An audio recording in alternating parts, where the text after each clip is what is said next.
That's JD. This is the Sports Den, and that down there is a very happy, very content, very excitable, and very laid back Brandon K. Gentlemen. Yes. Takes the glasses off for dramatic effect.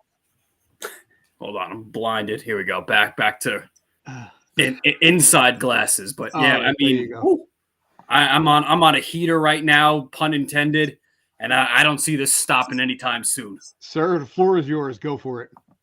I would just like to say that I missed last week's show because it was my birthday. But then, we had the week before that and a couple of weeks before that, we were kind of in the midst of the earlier round of the playoffs. And the Heat were still taking care of business. I don't know. I wasn't expecting this one. I mean, for them as the 8th seed to not only be up 3-0, because we'll talk about the other series in the other side of the bracket in a little bit, but both series are 3-0, but not every 3-0, not every series is the same, created the same way. I mean, if I didn't know any better, this Heat was, the number 1 seed, and Boston was the 8th seed, based on the discrepancy that it's, it's shown now through 3 games. But it's just this team is so kind of, they feel bulletproof. I mean, they the way they are so in sync, and the love they have for all these guys. You hear Bam and Jimmy and Kyle and all these guys talking post game, and just and Gabe Vincent and the support and love and the faith that they have in each other, and this is just really just an absolute kind of dream of mine. But I would like to just take a moment. We're all fans of movies. We like kind of the sci-fi, the nerdy stuff. We like Back to the Future. So let's take a ride in the DeLorean. We're going to go back a few years, right? August 2020. And last time I checked, right, we're in a DeLorean, 88 miles an hour. Here we are. We're in the bubble now. Last time I checked, these 4 teams were representing the kind of the Final Four of basketball or the NBA at this moment in time. Obviously, the series are playing out differently, but I'm wearing the kind of the Mickey Mouse heat shirt nice. Specifically for this. So I just remember people saying it was a fluke. I don't know. All I know is at the end of the day, we are, basically 3.5 years later, removed from 3 years removed from that. And we have the same core of guys on those teams being in this position. And so it really is a testament to the players and to those coaching staffs. But just more specifically with this Heat and Celtics series, it's just I'm not understanding what Joe Mazzulla is doing. I mean, if you hear him, I think Joe Mazzulla understands what Joe Mazzulla is doing. that is also very highly possible. And just going back to the first game 1 in Boston, right? The Celtics were pretty much kind of in control the first half. Then the Heat go on that major 46-point third quarter. Celtics don't call a timeout. It's a whole thing. And after the post game, in the post game, they're asking Mazzulla questions, and he's like, well, we won the third quarter. We just weren't, we didn't prepare and execute the rest of them, and it just kind of. You can kind of see his thought process all over the place, right? You on the other side, you listen to a Spoelstra, who, when you listen to him, you hear a direct thought of a line of thought. You hear intent in his words. But I think this is a clear out coaching match between Spoelstra and Mazzulla. Mazzulla showing that he's way over his head in this. There were moments where they caught. Video in timeouts where he's audibly up and real physically upset during timeouts. Mazzulla, where he's throwing the clipboard down and he's just kind of walking away from the team. And it's just, that's not, first off, that's not what you know of from a Boston Celtics team in general. And you just know that they're more of a defensive team. And I'm watching what Mazzulla is trying to do with this series is, it reminds me of kind of the Steelers, where we've known that organization throughout their history to be very defensive heavy. All right. And that's what we've seen from this Celtics team under Brad Stevens and then under Ime Udoka last year.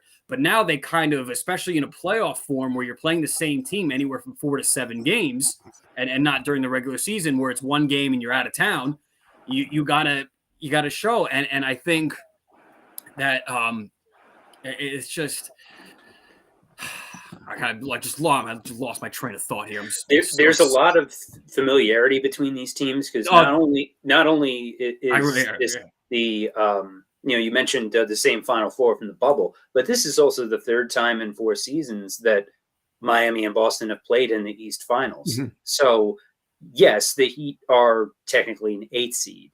They had an up and down regular season, but they haven't been playing like an 8 seed. I said, 2 weeks ago before the Knicks Heat second round series, I said that this Heat team reminds me a lot of the '99 Knicks, mm-hmm. The 8th seed that went to the finals, where they just, due to injuries and inconsistency throughout the regular season, including firing the GM, with about 10 games left in the season that year, and Van Gundy was next out the door behind him if they lost in the first round that year. And then they just went on, they just threw it together and went on a run. So a question I have for you, Brandon, is that we've talked a lot about April foolishness and the stupidity of the playing game. If not for April foolishness, Miami would have been a 7 seed, and this matchup would have happened in the first round. Do you think that we'd be seeing this result without the momentum that started from April foolishness, up till now, as in Miami's playoff run? Do you think that it would have been the same result if they played this early, or is this just because of the momentum that they've built over the past 2 months? I think there's a little bit of both, really, truthfully. Because once, yes, Giannis was somewhat injured, but they handily took care of Milwaukee as the number 1 seed, in which a lot of teams or a lot of people had picked to win the finals.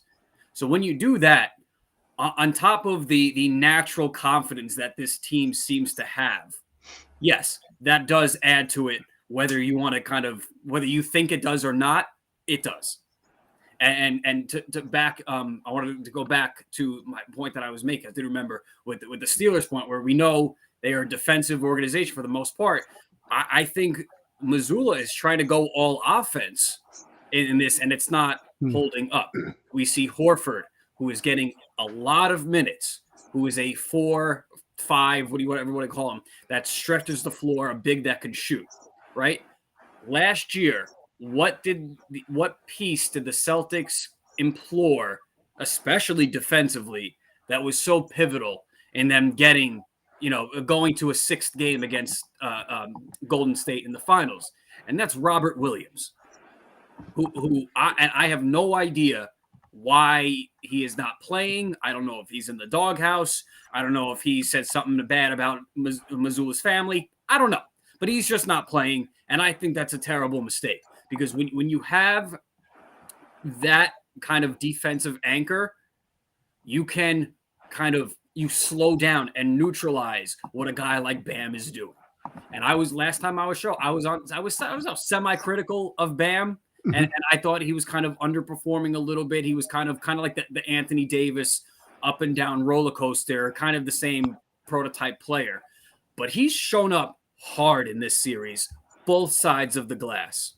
Or both sides of the floor, especially crashing the boards, blocking on the defensive end, and just really being that force in the paint with alley-oops and just some floaters and nice jumpers, making his free throws. And that, I think, has been really critical. And the Heat are going to need him if they want to have a chance against the Nuggets, which I think they do. And we'll get to that in a moment. But, this is one of the situations where, you're 3-0. You're still at home.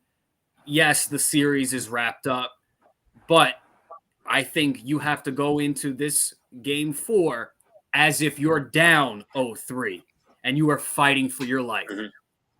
I have no faith that they'll lose the series, But do we want to do the whole thing where, all right, now we got to go up to Boston for 5 and then whatever. And then I'm not trying to do that. Take care of business here. The finals don't start till June 1st, regardless of what happens. Get as much rest as you can. All right. Because, these guys, they'll be on the road for game 1 going up against Denver. And we know kind of Denver has with the height, the sea level height difference and all that kind of thing. You want to go into that series with as much health and as much rest as you can build up. And there says nothing better than that, than sweeping a conference finals against, through 3 games, an inferior team. I mean, we can call it what it is. And still, I hear all these, guys on TV and the radio, how, Boston, I mean, they're still the better talents. Are they? Go player for player and tell me that a Heat player cannot go up toe-to-toe with any Celtics player individually. I'm really not kind of buying into that. And we see what kind of this whole playoff Jimmy aura, it's reached the rest of the team. I mean, the shooting percentages and everything is just way higher than it was in the regular season. And I mean, we're about to be a game 4 of the conference finals. So this is a nice, pretty large sample size of playing that type of basketball. Undefeated at home still. And I really, really, and we'll get to the finals matchup, but I really like their chances in the next series.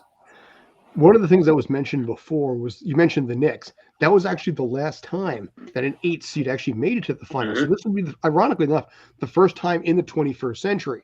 Additionally, maybe it is something in the water down there, because right now you have the underdog Heat a game away from the finals, and the underdog Florida Panthers 2 games away from the Stanley Cup final. Both teams expected to have no real shot. Both teams, continually showing what they're capable of and taking down stronger, more officially superior opponents. Yeah. And the Panthers are also the equivalent of an 8th seed in the NHL playoffs. Yeah, they were a wild card team. So it's funny when you look at that. You look at what they've done to Carolina. You look what they did to Toronto. I mean, just all the way through. And it's funny when you look at something, this and also Miami. It is a good time to be a Florida sports fan. Sadly, Florida does not have a lot of sports fans, and it's a disappointment in its own right in that case. But for you specifically, being a New York person, being a Miami Heat fan, this is especially sweet because you probably have to deal with some crap from Knicks and Nets fans being in this area. Honestly, I gotta be truthful. I've never had any kind of real back and forth where it's kind of like hostile with any Knicks and Heat fan. Even when we went to, we were too young for that. Yeah, but even still, like I the Pat Riley era, especially during season. that was my childhood, and and it's not like the Knicks have any like to stand on, for the past 22 years, in throwing stones at anybody. True. Certainly not Miami. But no, I've never felt anything personal. Because I mean it's not what it was in the 90s, and even into the early 2000s, while before the Knicks really fell off. But we were fortunate enough to go to Dwayne Wade's last game at the Garden, Heat Knicks, and I'm sporting Heat stuff head to toe and nothing. I mean, I've got Heat decals on my car, nothing. It's really been kind of a healthy kind of back and forth that I've had. And I've always, people ask me, I'm a Heat fan. And they'll be like, it's really nothing like that at all. But during the last series, oh man, I mean, not personally, but just from a distance, seeing how the kind of that rivalry heated up again for that week and a half. Yeah, I mean, it can get pretty intense. Fair enough. And the NBA fandom in the New York area, because the Knicks have been so bad for so long, it doesn't have the passion that it used to. Like I grew up a Knicks fan. I couldn't stand those Heat teams. Like Jeff Van Gundy said recently, where he was upset. Where I guess Tim Hardaway works as a scout for the Knicks now or something, and he was upset about that, and we're just like, oh, seeing it makes me sick. We had kind of real old man energy for a bit, and just the rivalry isn't like that anymore. Although there might be some juice to it now going forward after this playoff matchup, we'll see. If it comes back for a new generation, but the first round this year was since the 2000 playoffs where the Heat and Knicks had their final epic battle, after meeting in the playoffs 4 years in a row, that ended up with the Knicks winning in 7, and they were just out of gas in the East Finals, getting rolled by Indiana. Since then, the Heat have been one of the most consistent franchises in basketball, and the Knicks have won 2 playoff series since then. Once in 2013 and once this year. That's it. So casual Knicks fandom to the point of hating another team, aside from when everybody hated Trae Young for 2 weeks, 2 years ago, you really don't find that anymore. And if it is, it's for a team like the Celtics, or maybe to a lesser extent the Sixers. Like, you don't really the rivalries involving the Knicks aren't what they used to be, because you need both teams to be good, and the Knicks haven't been good for up until this year, really. Yeah. And the Nets, just a joke, top to bottom, a joke. But I mean, look, depending on how forget the Nets, but just with the Knicks, just in terms of this rivalry and stuff like that, depending on what the Knicks do, these teams can start and re-spark that rivalry again, especially if you have these players on these teams where they have that real kind of, I hate kind of to say it, but that Jordan-esque mentality where it's kind of that really bulldog scrappy, we're gonna fight you and to the death over this game, and Jimmy Butler exonerates that more than anybody. But it's just really, really interesting and just really fascinating, because going into this final series, I think is going to expose what type of a fan you are, just like it did with the bubble. Because unless some cosmic, atmospheric something happens where the Lakers and the Celtics both come back, not even just one of them, both of them come back, and we get the Lakers Celtics finals, as basketball fans, you love this Nuggets Heat matchup. Yes. NBA fan, you don't. And it's very interesting to see once you get to this late, this point in the season, and the league office doesn't. Right. And you see kind of who is who, because you cannot convince me that during the bubble, when it was just these guys on one court playing basketball, you cannot convince me that the best team at the end of the day didn't win, because there is nothing. Everybody is on equal playing fields. There are no or minimal distractions, and that is pure basketball the way it was played 150 years ago, 100 years ago. Now we're going to have kind of the same, I'll just say team setup, just because it's kind of the same 4 teams, just just 2 different kind of representatives than the last time.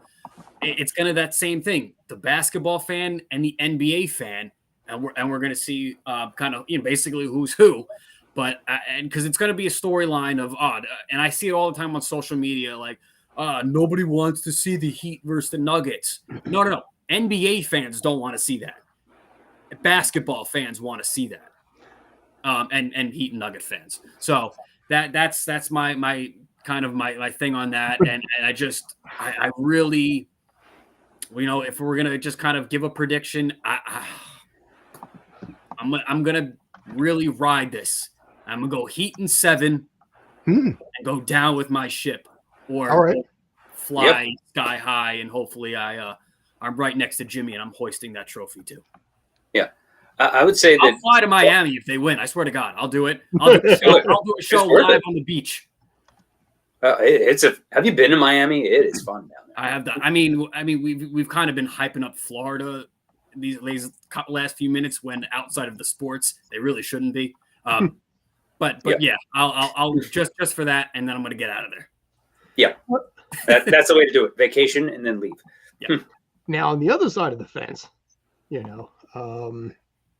in this case, and this is the one question I've got here, you talked about how NBA executives, TV ratings, Lakers Celtics, which is obviously pretty much not going to happen, or a Florida team in Denver. I mean, also looking at it from the other perspective of what may end up happening with the NHL and Florida as well. The NBA is probably looking at this and trying to brace for a little bit of an impact to a degree. But is there any reason right now in your mind that LeBron can turn this around, or the Lakers can turn this around? No. You're just like, no. We've seen the 3-1. 3-0 has not been seen. Mm-hmm. I'm gonna say no just because of how far-fetched it would be. But I would not. I would be surprised, but I would not be flat out shocked if that happened. What I would say, it's a game by game thing, obviously, but I would not be shocked. What I'm expecting to see is the Jack is all of us in 2023. Jack. Like he needs anything else. Yeah. Well, I definitely felt like Jack Monday morning at work. I feel like that now. But in this case, all right, so Lakers, Celtics, which one is more likely to come back? Oh, Lakers. That's what I was going to say, yeah. That goes back to my point where they're both 3-0 these series, but they are not the same 3-0. Not by a long shot. I think that the Lakers will win game 4, even if the refs need to help them do it. Why, you think that might have an impact? Yeah, just a bit. Okay. A stickle. Yeah, and if you really, I've fallen down some internet rabbit holes of breaking down the free throw disparities in between teams in Lakers playoff games. So I think that they'll win game 4 and anything can happen one game at a time, as Brandon said. But do I think it's going to happen? No, because aside from LeBron and Davis, this is nowhere near NBA Finals talent on that Lakers roster. Who's their third best player? D'Angelo Russell, who's been complete garbage in this series. Like they have Austin nothing. Austin Reeves. I mean, granted, you have Jokic on the Nuggets side, and he's the only real bona fide superstar on the Nuggets. Which that's the other thing, is that if assuming that barring a meteor hitting, that we are getting a Heat Nuggets finals, this is the first time I can think of in a long time that there's been one go-to star on each team and not 2 or 3 stars. Because usually you need 2 or 3 superstars on your team in order to win a championship. And if you go back historically, really the only one that doesn't fall into that is the 2011 Mavericks.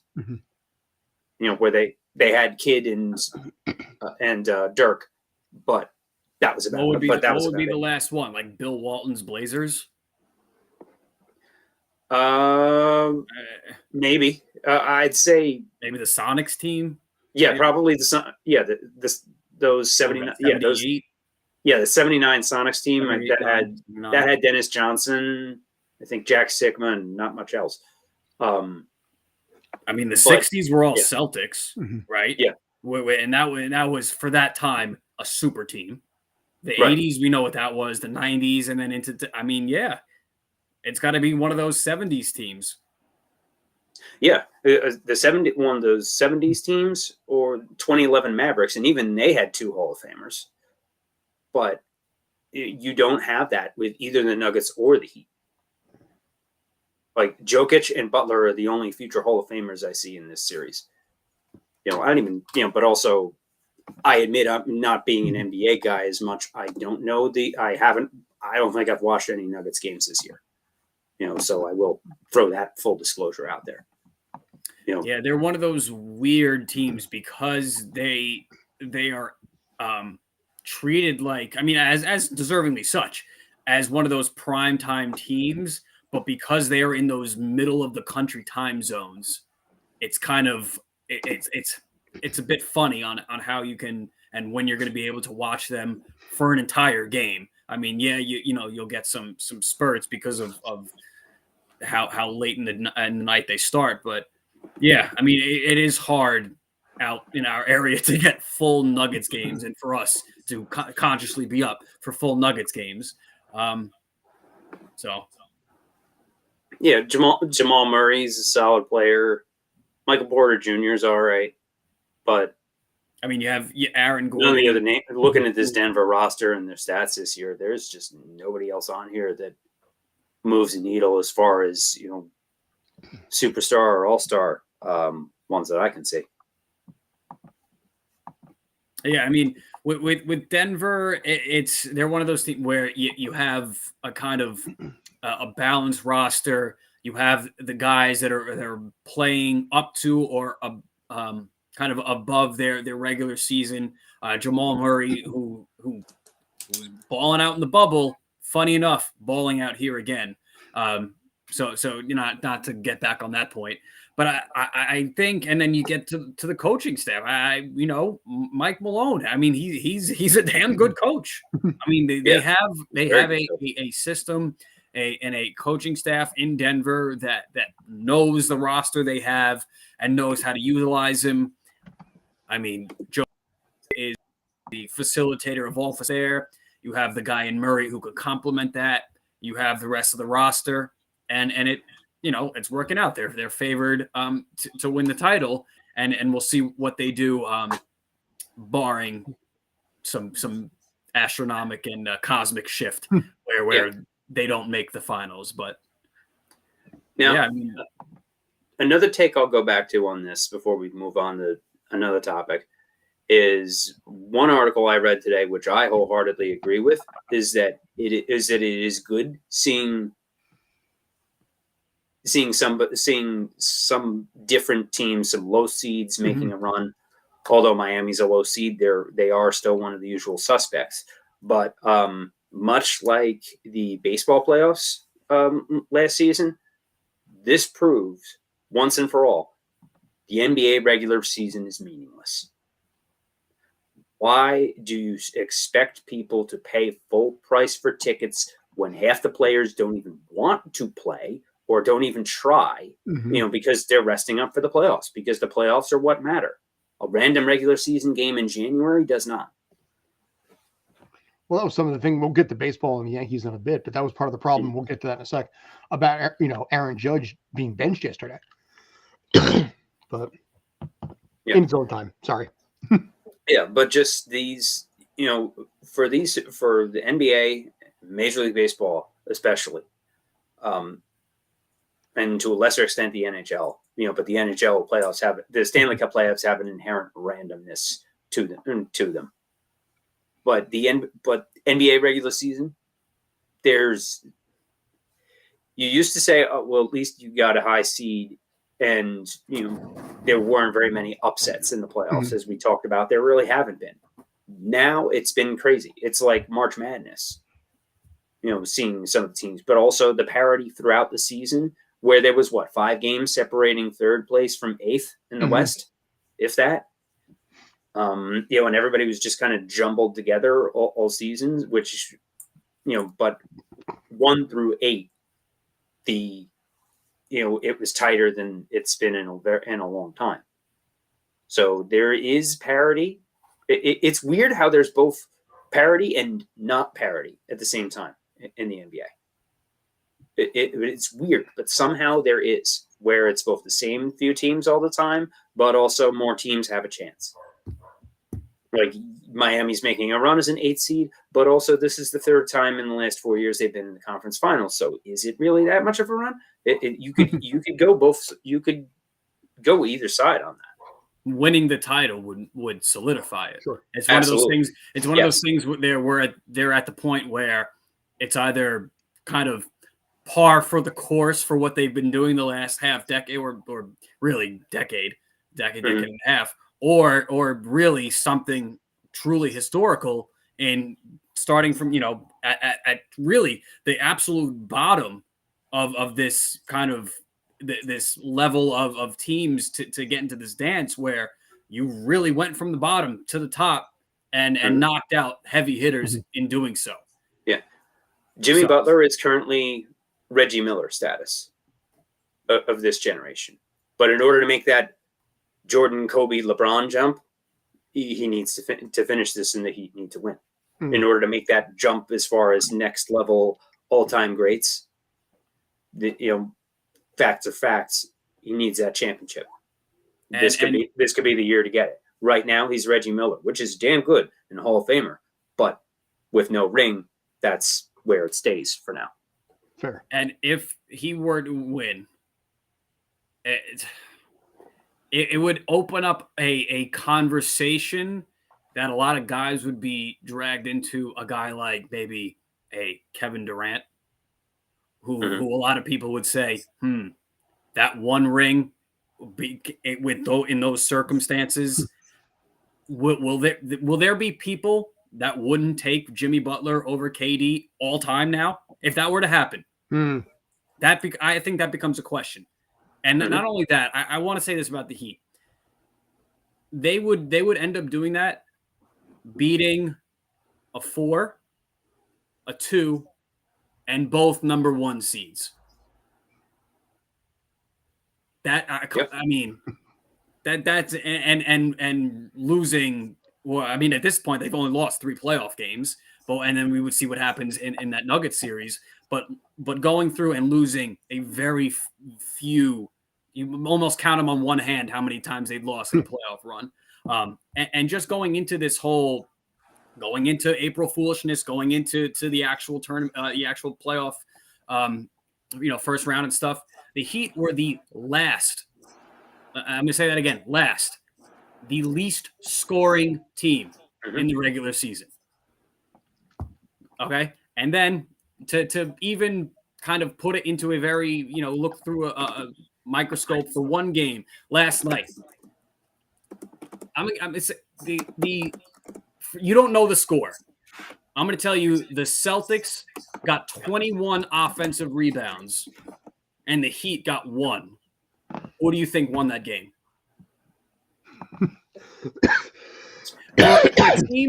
For a team to get 20 more offensive rebounds, and 20 more rebounds in total, and to lose by 20 and be down by 32, that's insane. I can't. That makes no sense to me. I don't know if I've ever seen. I don't know how you can defend that. How's that even possible? I don't think that's possible. And then you have Tatum and Brown, who've got plus-minus scores that would win any single PGA tournament ever played.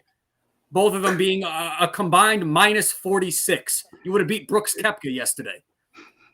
I mean, insane. And that was just game 3. This has really been a real discrepancy. The Nuggets 3-0 and that Lakers series is way closer than anything in this Celtics Heat series. I mean, they're on completely different, astronomical playing fields here. I mean, this is insane to watch. I'm reaping the rewards so far, but I really couldn't even imagine being a Boston Celtics fan right now and seeing that number. Yeah, the Lakers could make it interesting. Celtics don't. And also, don't. I'll be surprised if it isn't sweet. Keeping in mind also that their hockey team was unceremoniously ousted by a Florida team as well in embarrassing fashion. So it has not been good. It has not been a good location right now. No. The Red Sox aren't that great. The Patriots aren't that great. How the mighty city of Boston has fallen here. I think they've fought it. One thing that all three of us can agree on, regardless of our team allegiance, is that we all get the extra pep in our step from Boston fan tears. I think they've caught a case of Philadelphia-itis, and they're just losing everything now. Ooh. Shots fired. Speaking of losing, I guess, to some degree, I got to be honest. I actually feel bad for the dude. I really do. In my heart of hearts, I kind of had a hope that maybe Aaron Hicks could somehow turn this around and turn it into some kind of a feel-good fairy tale Yankee ending. But as many know, he was finally let go. The Yankees are going to pay him somewhere in the ballpark of between 25 and 27 million over the course of the next almost 3 years to not play with the team. In this case, his numbers have gotten worse over the years. He is still actually only 33 years old, so there might be something left in the tank. And I have to wonder, do you think it's possible that he might actually rebound with a smaller, more laid-back team? I think he could. Clearly, the pressure of New York got to him. Yeah, there's been some comparisons to Joey Gallo and what Gallo went through. I was just going to say. He's had a decent resurgence in some degree in Minnesota, which would be ironic if Aaron Hicks went back up there where he started. But I mean, Joey Gallo's hitting balls that 2023 technology can't even register. Damn straight. But right now at this point, he had 76 at bats, 188 batting average, 1 homer, just 5 RBIs in 28 games. So it's been a tough row for him along the way on this. I think in a lot of ways, New York City is more volatile than it ever was and less patient than it's ever been. And as a result, people like him and Gallo, and frankly, people definitely like me, would not be Yankee fans are more obnoxious than they've been in a while. Yeah, well, they're angry, they're impatient, and that city in general is just a hostile location. So one could argue with the rumors coming out that a lot of players are telling their agents, do not sign with New York. I don't want to hear from the Yankees. I don't want to have to deal with that. You have to wonder if he could be somewhat of a feel-good story if he went to, I don't know, Seattle, Arizona, even one of the Florida teams. Maybe he can pull something out there where he can restart his career at 33 years old as a guy off the bench. One of the best plays for him is one of those garbage Central Division teams that nobody is watching. Well, he could reunite with Aroldis in Kansas City. Yeah, like Kansas City, Minnesota, Cincinnati, one of those kind of teams. They can pick him up off the trash heap and pay him, at the league minimum.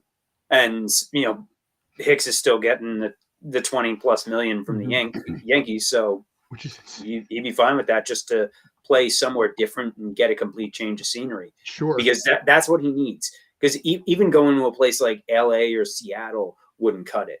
I think it needs to be LA is too big. Seattle, maybe Pittsburgh. A place like Pittsburgh, Cincinnati, Minnesota, Kansas City, Cleveland. You consider possibly even to a degree. Yeah, like a central division team, whether it's National or American League. Colorado, take advantage of the high altitude. Possibly, we know they like to just randomly. There's no pressure to pay him, so some team would give him. I think that he'll settle in. Psychologically left over from what happened. Yeah, dude needs to go home, clear his head, and then I think somebody will give him. I think somebody will give him a shot and just take a flyer on, even if it's like a minor league contract to go play in AAA somewhere to come up. Who knows? But the guy clearly he shouldn't have even been on this Yankees roster at the beginning of the season. It's certainly not starting, and I do feel bad for him playing as badly as he has and getting shelled and killed by all the fans as much as he has. It's Boone's fault for playing him and Cashman's fault for refusing to admit defeat until now. This was dragged out for way longer than it should have been. And you look at a guy like him who's been with the team. This is his 8th year with the Yankees, which shocked me in a lot of ways. Has it been that long? Wow. Yeah, I just looked it up. I counted it twice to make sure I had it right. He, in this case, was actually in the MVP voting. He came in 22nd, mind you, but he was in the MVP voting with the Yankees at one point. But basically because of the fact he had that whole team. Of an arm. A whole team finished ahead of him. What's that? A whole team worth of players finished. But you know what? Give him credit on that because at least he showed up on it. That means somebody voted for him for 10th place or something, so he had like 2 points in the votes. Because I believe the MVP ballot is up to 10 players. Yeah, and he was tied for 22nd with Trevor Bauer and Chris Sale. But yeah, he had 27 home runs that year. But also, people remember he had that cannon of an arm, so he could throw from center field like 102 miles an hour. And that's what I think people fell in love with. I think that's what Brian Cashman and the Yankees fell in love with, that center field replacement for, say, a Brett Gardner. And in this case, obviously, it didn't work out this season. Stanton was injured. Judge has missed some time. A lot of the players that they counted on in the outfielders aren't there. And IKF got moved. Isaiah Kiner-Falefa got moved from the infield to left field to compensate. So. Oh, Omoshidoi. So I remember seeing a post from Trevor Bauer talking about his new experience playing in Japan. So Bauer has a lot of reasons that he shouldn't be in the majors, so he can. Is he still getting paid in Japan? He's still getting paid by the Dodgers, though, right? $40 million. Probably. I believe under the circumstances they may have been able, or I don't know if they were able to claw back any of that under the circumstances because of the suspensions and whatnot, because I believe he was suspended without pay for the entire season. So at least for one season he wasn't paid, but I don't know what kind of buyout or whatever they did. So he got paid something, to get rid of him. Just way bigger numbers than Aaron Hicks. But he's currently 7 games so far, ERA of 4.62. Whip of 1.405. He's radioactive with the off-field stuff. I don't see him and the fact that he's just been across the board, just not with the attitude he has, it's not exactly endearing for future employment prospects, combined with his off-the-field history, which is pretty volatile in its own right. Yeah, it's pretty nasty. So, but yes, close out Aaron Hicks in a second. I would like to see him try and recoup his career. I think a fantastic send-off is he ends up with some random team. I'm just going to go out on a limb. I'm going to say the Braves. Why not? Just for the funsies of it. They play the Yankees, and he hits the game-winning home run at the Bronx and beats the Yankees. I think that would be Kyle's head might explode in our group chat if that happened. Yeah. But or it'll be or some situation where they'll just cut him flat out. A team will pick him up. They play the Yankees the first weekend in the Bronx, and he gets thrown right back into it. Yeah, knowing his luck. But he sees that happens. But he sees it from a different perspective, and he might have a little to fire under his ass. Because you remember what those fans do. You remember what it's like for them. I mean, for God's sakes, they booed Aaron Judge last year. That half shocked me that he re-signed with his team on the count of that. If they pay, it's for any player signing with this team. That's also what has changed with the Yankees as far as the players that don't want to come to the Yankees. Is for a long time, you went to the Yankees to get paid. Other teams can pay now. The Dodgers, the Red Sox, the Mets. You can go elsewhere to get paid, and any free agent that wants to come to New York is going to sign with the Mets now. Oh, go to San Diego. They got some different banking out there. Well, what's funny is that nobody talks about this, but Hal has not had his team to the World Series. Everybody's talking about Cashman in this case. Hal has not had his team to the World Series since 2009, and that's when he spent through the hill while his father was still alive. So they have not been to the World Series since George died.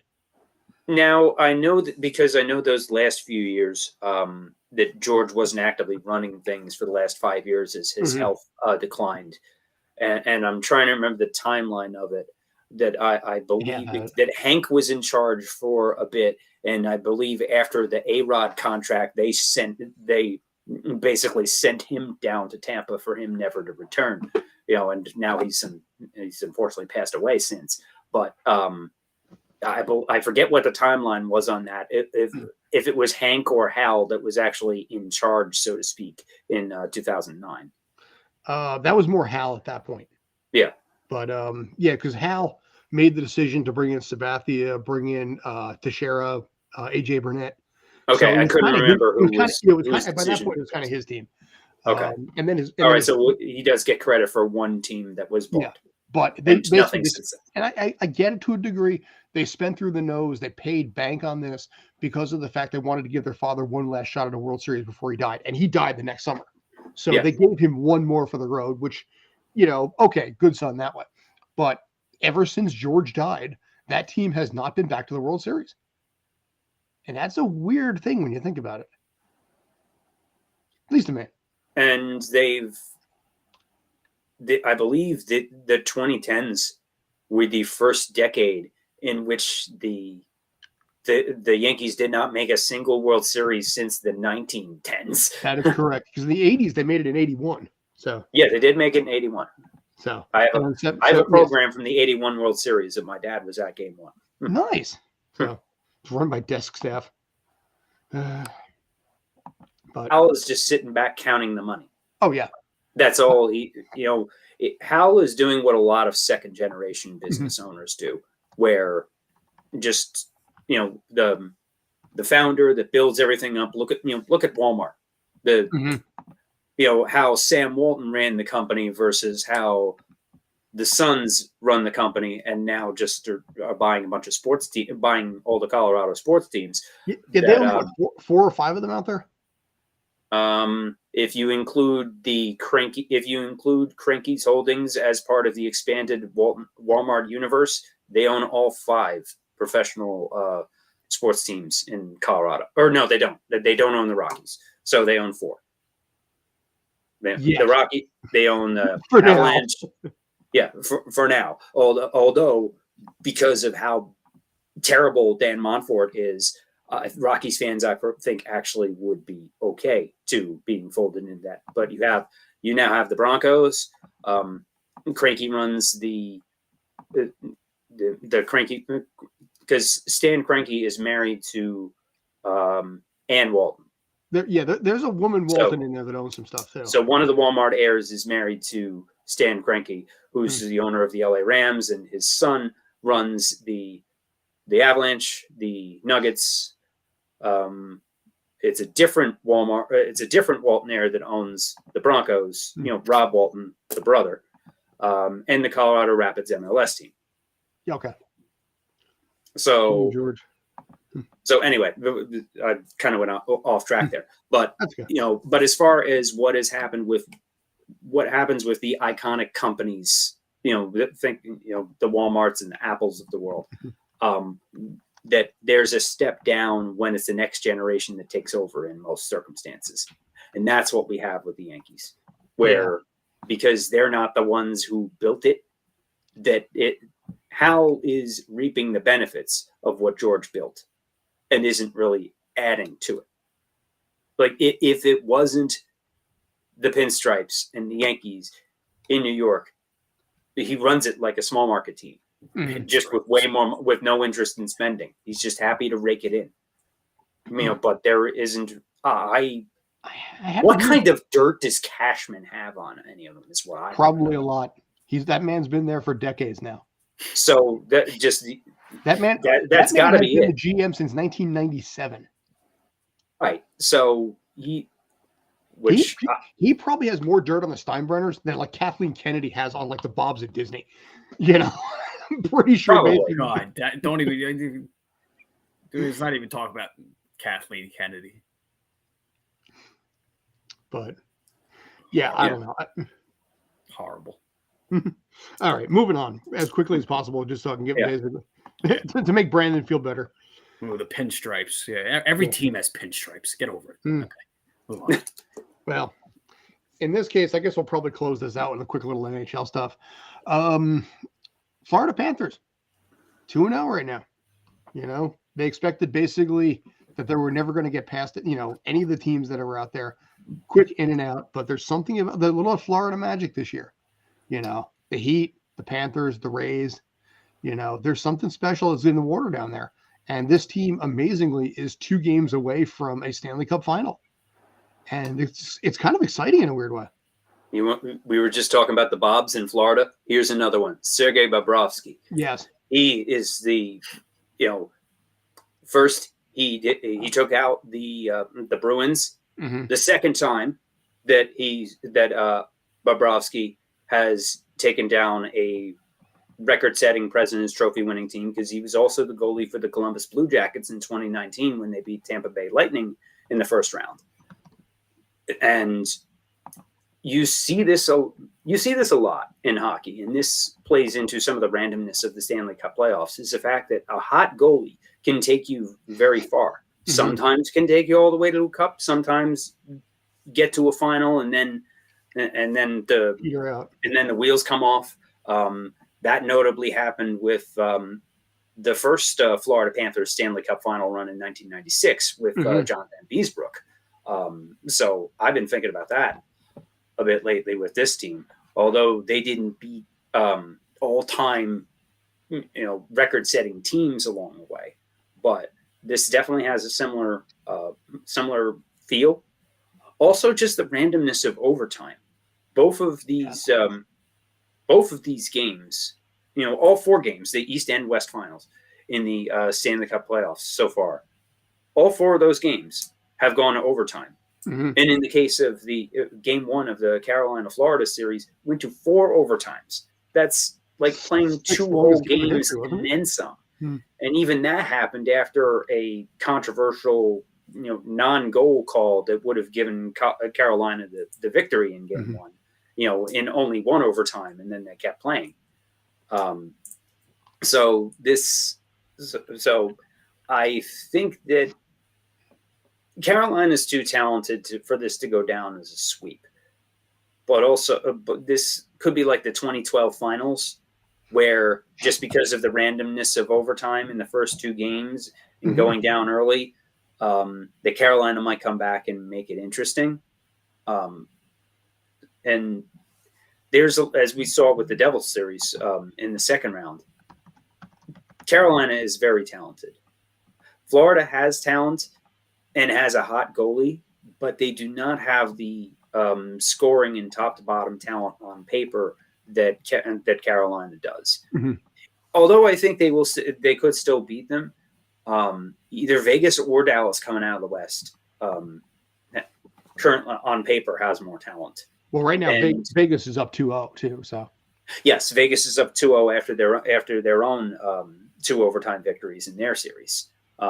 As Brandon said before about the NBA, between the East Finals and the West Finals, that 2-0 or 3-0 can look way different depending on the series and where you're looking at it. With 4 overtime games, 2 in each series, this very easily could have gone either way, and it could change as they go although Florida going home as the low seed, much like the Miami Heat, it's way different, and they clearly have the advantage in this series. But I do think that Carolina makes it interesting. I think that the Carolina-Florida series is a lot like Lakers and Nuggets, where this should be closer and more interesting than it is. And we'll see if that comes to pass, or if that was Carolina's last gasp and the Panthers close us out. Fair. We'll see. But in the West with Vegas and Dallas, Vegas is a better team on paper. But Dallas holding, but with the series now shifting back to Dallas, I think that will tighten up. Well, I guarantee the NHL is desperately rooting for Vegas to be in this. I have Vegas winning it all. Not a bad choice. I mean, at this point, basically, I'll pull for Florida all the way. Why not? I have no qualms with something like that personally, but the Panthers' existence as a team has always bothered me because two hockey teams in Florida. You hate southern city or southern areas that have a hockey team, which I think honestly would be hilarious if Florida and Dallas. I'm not sure which would be funnier, Florida or Vegas, or Florida or Dallas. But Dallas has at least won a cup, and they've been to the finals before. It's been 20-some years though, because that was not 1999, 2000. I think honestly it would be equal just in that sense, because you have Texas, so we kind of know the terrain and climate of Texas, and then we know what Vegas is desert. Yeah. So there are a lot of that southern terrain similarity. So that and then you have Florida. I mean, there's no actual ice left anywhere in these cities. Unhockey like even Carolina you could have. But and meanwhile, Canada's like, well, there's always next year. We've been saying that for the last 30 years, but there's always next year. I'll wrap this up, but their best chance was the COVID year. When all of Canada was its own division. When they were guaranteed to have a representative. At least in the Final Four on that, yeah. But of course, what happened? Well, they had, was that the year Montreal was in the finals and they got blasted by Tampa? So they kind of did. Yeah. So that was a shot. Although Montreal was not the team. That Montreal team was not the team to do it. But you want to talk about flukes in a bubble? That was the fluke in the bubble. Was Montreal in 2021? But Tampa, respect. That hockey team is usually good every year. But anyway, anything else, gentlemen? Tampa, I respect. The Panthers, not so much, because the Panthers haven't done jack, and they had some of their early season games were Oakland A's level attendance levels. Mm-hmm. Tampa Bay, though, the Rays are like 18,000 now, so it's improvement. But Tampa's legit. Yeah. All right, gents. Thanks as always. I appreciate it. Any other final thoughts? Nope. Cool. One more. Let's go. We can do this. One thing real quick. Just want to say rest in peace, Jim Brown. Yes. One of the greatest NFL players of all time. NFL player. He lettered in 4 sports at Syracuse: football, basketball, baseball, and his best sport was lacrosse. He's in the Lacrosse Hall of Fame as well. Seriously, Jim Brown was a fantastic lacrosse player. And he was also an actor, political activist. Across the he is a legend in every sense of the world. So the world lost another great one. True indeed. So yeah. So all right, appreciate that, JD. I appreciate it big time. Thanks as always. This is the Sports Den. Scott, like I said, that's JD. That's Brandon.